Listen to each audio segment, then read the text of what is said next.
High all, this is Ranjita. Welcome back to learn English with Ranjita. आजच्या या व्हिडिओमध्ये तुमचं खूप खूप स्वागत आहे. आज आपण बघणार आहोत ॲक्टिव्ह व्हॉइसचे सेंटेन्सेस पॅसिव्ह व्हॉइसमध्ये कसे करायचे, म्हणजे प्रयोग कसा ओळखायचा. तर आपल्याला लक्षात ठेवायचं आहे की जेव्हा आपण ॲक्टिव्ह व्हॉइसचं पॅसिव्ह व्हॉइसमध्ये करत असतो तेव्हा नेहमी क्रियापदाचं तिसरं रूप येते. तर ही एक ट्रिक आहे की आपल्याला म्हणजे डाऊटच नाही ठेवायचा आहे की जेव्हा पण आपण पॅसिव्ह व्हॉइसमध्ये कुठलं पण वाक्य करू तर क्रियापदाचं तिसरं रूप हे असायलाच पाहिजे. आणि आजचा हा व्हिडिओ बघताना जर तुम्ही पहिल्यांदा बघत असाल, म्हणजे हा व्हिडिओ जर तुम्ही पहिल्यांदा बघत असाल, म्हणजे तुम्ही नवीन सबस्क्रायबर असाल तर प्लीज नक्की लाईक करा, शेअर करा तुमच्या फ्रेंडसोबत. आणि तर चला बघूया आपण असे बरीच उदाहरणांसोबत ॲक्टिव्हचे कसे पॅसिव्ह व्हॉइसमध्ये रूपांतर करायचे. तर चला लेट्स गेट स्टार्टेड. आपण आता बघत आहोत ऍक्टिव्ह अँड पॅसिव्ह व्हॉइस. व्हॉइसचे दोन प्रकार आहेत, ऍक्टिव्ह आणि पॅसिव्ह. त्याला मराठीमध्ये कर्तरी प्रयोग आणि कर्मणी प्रयोग असे पण म्हणतात. आता ऍक्टिव्ह व्हॉइस म्हणजे काय, जिथे सब्जेक्ट, वर्ब आणि ऑब्जेक्ट असते आणि सब्जेक्टला महत्त्व दिले जाते, म्हणजे कोण काम करते त्याला महत्त्व दिले जाते, तेव्हा आपण त्याला ऍक्टिव्ह व्हॉइस म्हणतो. आणि पॅसिव्ह व्हॉइस म्हणजे आपण कर्माला महत्त्व देतो, म्हणजे कामाला महत्त्व देतो. कोण काम करते त्याला महत्त्व न देता आपण काम करतंय किंवा काम चालू आहे म्हणजे कामाला महत्त्व देतो, तेव्हा त्याला आपण पॅसिव्ह व्हॉइस म्हणतो. तर आपल्याला लक्षात ठेवायचे की ऍक्टिव्हचे पॅसिव्ह व्हॉइस मध्ये रूपांतर करताना आपल्याला महत्त्वाच्या दोन गोष्टी लक्षात ठेवायच्या आहे की कधी पण क्रियापदाचं हे तिसरंच रूप असेल. ओके, क्रियापदाचं तिसरं रूप आणि जो पण टेन्स असेल त्याचं हेल्पिंग वर्ब त्याच्या पुढे येईल. ओके, म्हणजे फॉर एक्झाम्पल आता आपण एक एक्झाम्पल बघूया. प्रेझेंट सिंपल टेन्स मध्ये he eats an apple, he eats an apple. तर आपला हा ही झाला इथे आपला सब्जेक्ट. ओके, इट्स आहे आपला हा वर्ब आणि अन ऍपल हे झालंय ऑब्जेक्ट. ओके, तो सफरचंद खातो, इथे महत्त्व दिल्या जाते की तो. ओके, सब्जेक्टला महत्त्व दिल्या जाते. पण जर आपल्याला ते पॅसिव्ह कन्स्ट्रक्शन करायचं आहे तर आपल्याला हे जे ऑब्जेक्ट आहे म्हणजे अन ऍपल हे अगोदर येईल. ओके, आणि मी म्हटले की दोन गोष्टी लक्षात ठेवायच्या, ते म्हणजे form of to be present असल्यामुळे इथे आम्ही जर वापरायचे. ओके, आम्ही जर वापरल्यामुळे प्रेझेंट टेन्स असेल त्याच्यामुळे आपण हे इथे आम्ही जर वापरलं आणि प्लस V3. ओके, आणि बाय म्हणजे दोन गोष्टी कुठल्या लक्षात ठेवायच्या की जेव्हा पण आपण पॅसिव्ह व्हॉइस करतो तेव्हा form of to be plus V3, form of to be plus V3. ते फॉर्म ऑफ टू बी आम्ही जार आणि V3 म्हणजे क्रियापदाचं तिसरं रूप. इथे इट असल्यामुळे इटन आणि बाय. दुसरी गोष्ट म्हणजे बाय लावायचे आपल्याला सब्जेक्ट सोबत. तिथे सब्जेक्ट ही असल्यामुळे बाय हिम, शी असते तर बाय हर असतं. ओके, आणि आय असते तर बाय मी, अशा प्रकारे झालं असतं. तर लक्षात आलं तुम्हाला की कसं आपल्याला करायचा. हा जो ही असेल तो पॅसिव्ह व्हॉइस मध्ये इकडे जाईल. ओके, आणि व्हर्बचं थर्ड फॉर्म होईल आणि त्याच्यासोबत फॉर्म ऑफ टू बी लागेल. आणि हे जे ऑब्जेक्ट आहे ऍक्टिव्ह व्हॉइसचं जे ऑब्जेक्ट आहे ते पॅसिव्ह व्हॉइस मध्ये पुढे येईल. तर तुम्हाला हे लक्षात ठेवायचं आहे की ही इट्स अन ऍपल, तो एक सफरचंद खातो.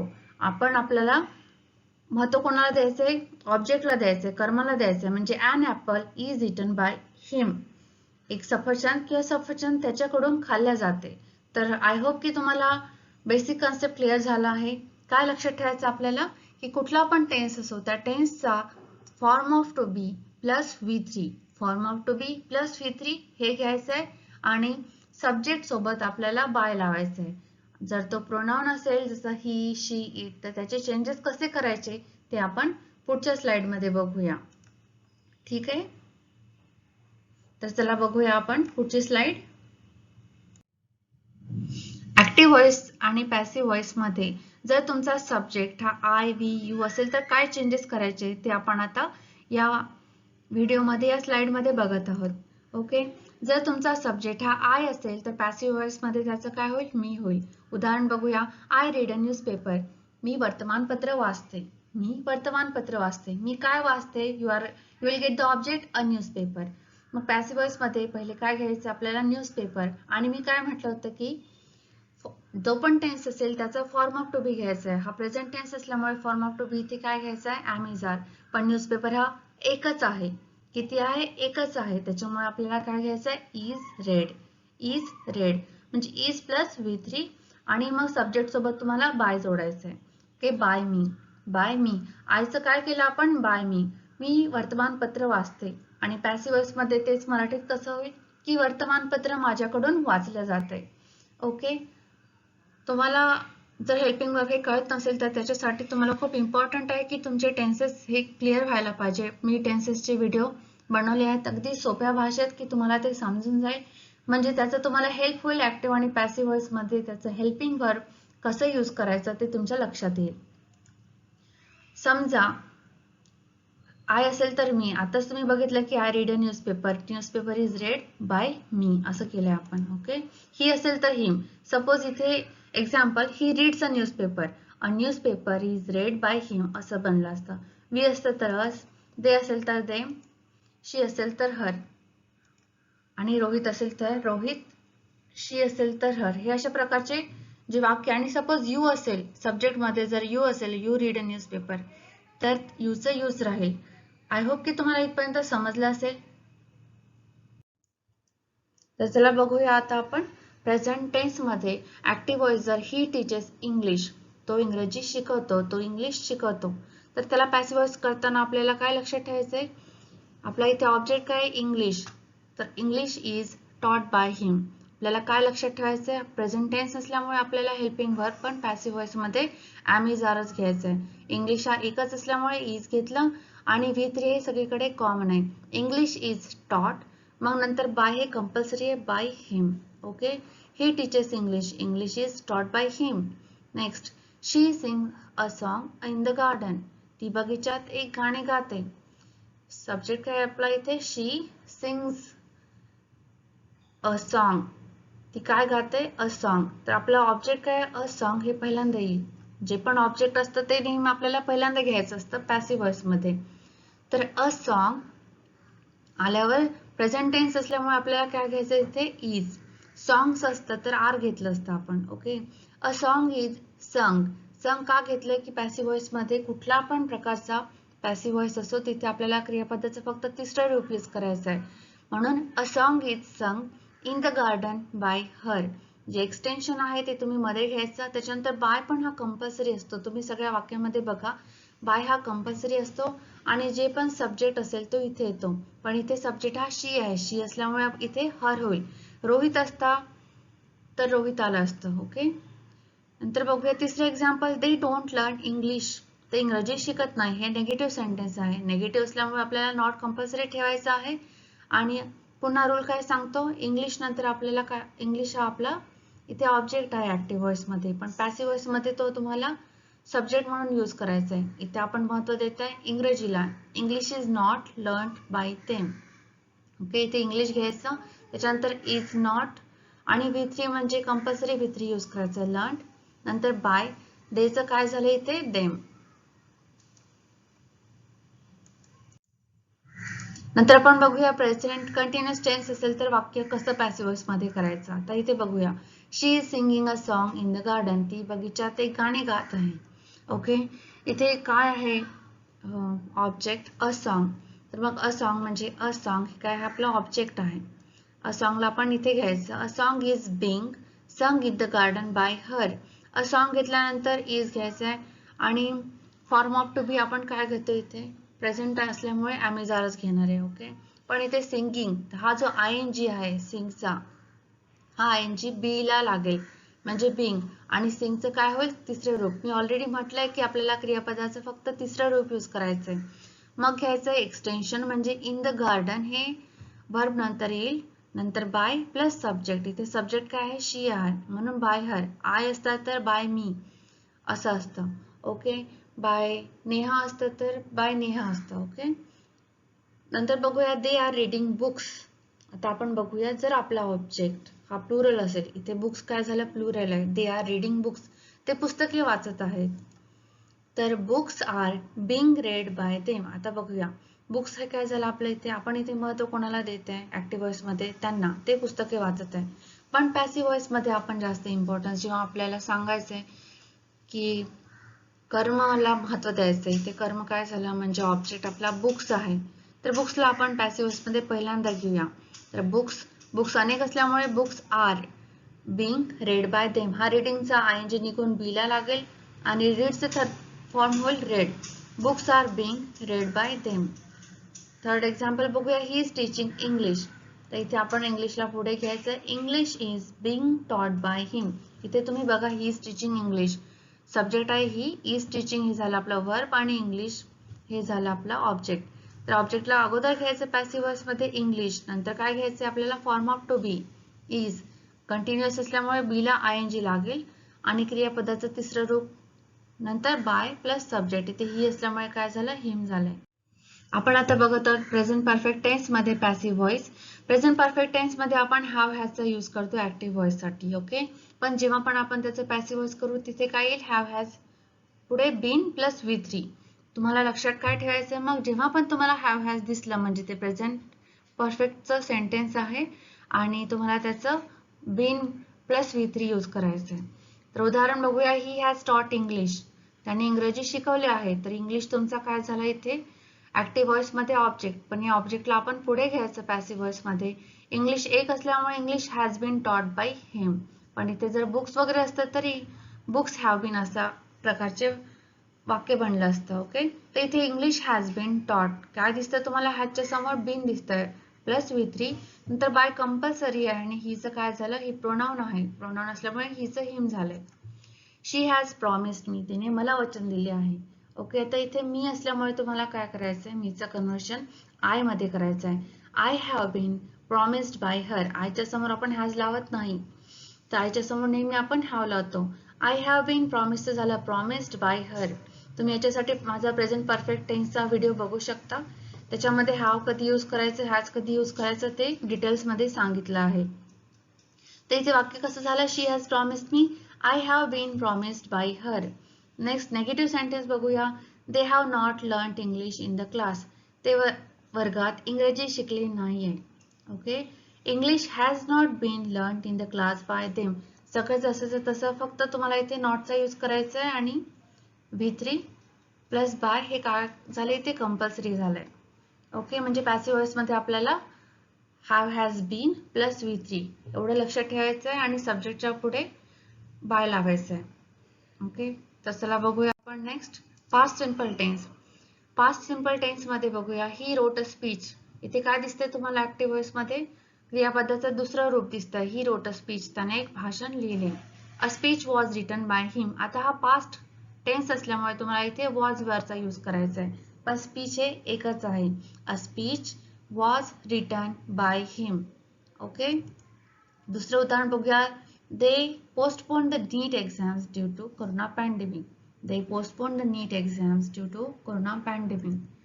त्यांनी कोरोनाच्या साथीमुळे नीट परीक्षा पुढे ढकलली आहे. तर इथे आपला त्यांनी काय पुढे ढकलली आहे. तुम्हाला ऑब्जेक्ट कसं मिळते जर तुम्ही काय नाही प्रश्न विचारला तर you will get your object. इथे काय पोस्टपोन केली आहे तर नीट, म्हणजे ती एक एक्झाम आहे. नीट एक्झाम पोस्टपोन केली आहे. तुमचा ऑब्जेक्ट आहे the NEET exams, the NEET examination. मग काय लावायचं तुम्हाला एक्झाम कशी होती ती वॉज. का बरं तर ती एकच आहे. ओके, वॉज पोस्टपोन म्हणजे वॉज प्लस V3. मग घ्यायचं extension due to corona pandemic by them. देचं काय झालं देम. जेव्हा आपण पॅसिव्ह व्हॉइस करतो प्रोनाउनचं कन्व्हर्शन होते ते मी सेकंड स्लाइड मध्ये ऑलरेडी दाखवलंय कशा प्रकारचे करायचं आहे. तर the NEET examination was postpone due to corona pandemic by them. देचं झालंय देम. नंतर बघूया तिसरे example. He celebrated his birthday. त्याने वाढदिवस साजरा केला. इथे काय करायचंय मग तुम्हाला हिज बर्थडे काय झाला आपलं ऑब्जेक्ट. त्याने काय सेलिब्रेट केला काय साजरा केला त्याचा वाढदिवस. मग काय होईल इथे हिज बर्थडे पहिल्यांदा येईल आणि बर्थडे किती आहे एक आहे म्हणून काय झालं was. Okay, his birthday was celebrated by him. इथे पण लक्षात ठेवायचं आपल्याला की फॉर्म ऑफ टू बी घ्यायचंय. पास्ट असल्यामुळे वॉज वर प्लस V3 आणि बाय हे कंपल्सरी राहील. ओके, होप की तुम्हाला इथपर्यंत समजलं असेल. जर तुम्हाला हा व्हिडिओ आवडत असेल तर प्लीज नक्की लाईक आणि सबस्क्राईब. आपण आता बघत आहोत पास्ट कंटिन्युअस टेन्स मध्ये passive voice. He was watering the plants. The plants were being watered by him. इथे बघा तो कोणाला पाणी देत आहे झाडांना किंवा रोपट्यांना. तर रोपटे काय झाला आपला हा ऑब्जेक्ट. ऑब्जेक्ट पॅसिव्ह व्हॉइस मध्ये सब्जेक्ट म्हणून पुढे येईल. The plants were being watered by हिम. आता हे पास्ट कंटिन्युअस टेन्सचं वाक्य असल्यामुळे बी ला काय लागलं ING आणि V3. म्हणून वर बीइंग वॉटर्ड. तर लक्षात काय ठेवायचं आपल्याला, पास्ट कंटिन्युअस टेन्स मध्ये वॉज प्लस वॉटरिंग असं असेल तर वॉज बीइंग वॉटर्ड. ओके, म्हणजे was were plus being plus V3 असं यूज करायचंय आणि बाय कंपल्सरी आहे आणि हिचं झालं हिम. Next, they were reading books in the library. ते काय वाचत होते, बुक्स. ते वाचनालयात पुस्तक वाचत होते. जर तुम्हाला ऑब्जेक्ट पाहिजे तर तुम्ही काय प्रश्न विचारता, ते काय वाचत होते. दे were reading books. Okay, books वाचत होते. मग बुक्स झाला आपला object. Books were being red in the library bye them. आपल्याला पास्ट कंटिन्युअस टेन्स मध्ये was were plus being plus V3 use करायचंय. इथे बघा, मग बुक्स अनेक वचन असल्यामुळे वर बीइंग आणि V3 म्हणजे read read read in the library. देचं झालं देम. तिसरं एक्झाम्पल बघूया. Rohit was not playing toys. Rohit खेळणी खेळत नव्हता. Toys were not being played by Rohit. इथे बघा, वॉज नॉट प्लेइंगचं झालं वर नॉट बीइंग आणि प्लेचं झालं played by Rohit. Next, past perfect tense मध्ये बघूया आपण. He had taught English. Past perfect मध्ये कधी पण तुम्हाला हॅड दिसलं तर त्याचं पॅसिव्ह करताना हॅड बीन होईल. English had been taught by him. English had been taught by him. Had been plus V3 आणि बाय नंतर आपल्याला हिचं प्रोनाउन असल्यामुळे आपण हिम केलंय. नंतर बघूया. She had suggested me a new plan. तिने मला एक योजना सुचवली होती. She had suggested me. इथे काय झालं ऑब्जेक्ट आपलं. तुम्ही मीला पण घेऊ शकता किंवा अ न्यू प्लॅनला. तर पहिल्यांदा आपण घेऊया a new plan. Had been suggested to me by her. आता बघा, she had suggested me a new plan. तिने मला काय सुचवले होते, अ प्लॅन. तर अ न्यू प्लॅन हे पण एक ऑब्जेक्ट आहे आणि मी हे पण एक ऑब्जेक्ट आहे. ऑब्जेक्टच्या अगोदर काय असतं, व्हर्ब असतं. व्हर्ब नंतर जे पण येतं ते ऑब्जेक्ट असतं. ओके, तर आपण इथे अ न्यू प्लॅन घेतला तर a new plan had been suggested to me by her. किंवा मीला जर तुम्ही ऑब्जेक्ट म्हणून अगोदर घेतलं तर I had been suggested a new plan by her. अशा प्रकारे दोन्ही प्रकारे तुम्ही करू शकता. नेक्स्ट एक्झाम्पल बघूया आपण नेगेटिव्ह सेंटेन्सचं. He had not watered the plants. त्याने झाडांना किंवा त्याने रोपट्यांना पाणी दिले नव्हते. The plants had not been watered by him. Passive voice मध्ये आपण इथे ऑब्जेक्ट पुढे घेतलंय आणि हॅड असेल तर had not been watered by him. Simple future tense मध्ये तुम्हाला शाल आणि विल असेल तर तिथे शाल बी किंवा विल बी प्लस V3 हे यूज करायचे. ओके, बघूया आता example. I shall teach English. मी इंग्रजी शिकवेल. तर इथे आपला ऑब्जेक्ट काय आहे, English. Okay, English will be taught by me. मी ऑलरेडी म्हटले की जर तुम्हाला फ्युचर टेन्स मध्ये शॉल किंवा विल दिसला तर पॅसिव्ह कन्स्ट्रक्शन करताना तुम्हाला तिथे विल बी प्लस V3 चा यूज करायचा. Next example. She will sing a song in the class. ती वर्गात गाणे गाईल. She will sing a song in the class. ती काय गाईल, you will get the answer a song. A song काय झालं आपलं ऑब्जेक्ट. मग ऑब्जेक्टला पुढे घ्यायचं. अ सॉन्ग विल बी संग in the class bye her. Me already सांगितले की शॉल किंवा विल असेल तर काय करायचं पॅसिव्ह व्हॉइस मध्ये shawl B will be plus V3 किंवा विल बी प्लस V3 एवढं लक्षात ठेवायचं. नंतर बघूया negative sentence. They will not learn English. ते इंग्रजी शिकणार नाही. They will not learn English. ते काय शिकणार नाही, इंग्लिश. तर इंग्लिश झाला आपला object. English will not be learned. Will not be learned. देचं झालं them. Will not be learned by them. तर बघूया future perfect tense. He will have watered the plants.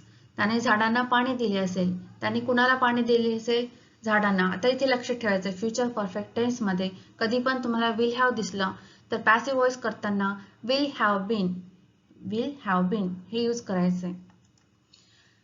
इथे बघा आपला ऑब्जेक्ट आहे the plants will have been watered by him. The plants will have been watered by him. इथे लक्षात आलं असेल तुम्हाला. इथे बघा विल हॅव असल्यामुळे आपण पॅसिव्ह कन्स्ट्रक्शन करताना बीनचा यूज केलाय. The plants will have been watered by him. रोपट्यांना त्याच्याकडून पाणी दिले गेले असेल. ओके, अशा प्रकारे तुम्ही बनवू शकता. नेक्स्ट एक्झाम्पल बघा. Rohan will have bought 2 dresses for her. Rohan will have bought 2 dresses for her. रोहनने तिच्यासाठी 2 ड्रेस विकत घेतले असेल. ओके, रोहनने तिच्यासाठी काय घेतले असेल, you will get the answer 2 dresses. मग इथे घ्यायचे 2 dresses will have been bought for her by Rohan. 2 dresses will have been bought for her by Rohan. काय लक्षात ठेवायचं आपल्याला? विल हॅव असेल तर पॅसिव्ह वॉइस करताना will have been plus V3 म्हणून आपण घेतलं इथे ऑब्जेक्ट नंतर. म्हणजे 2 ड्रेसेस हे काय झालं आपलं ऑब्जेक्ट होतं, पॅसिव्ह वॉइस मध्ये सब्जेक्ट म्हणून आलं.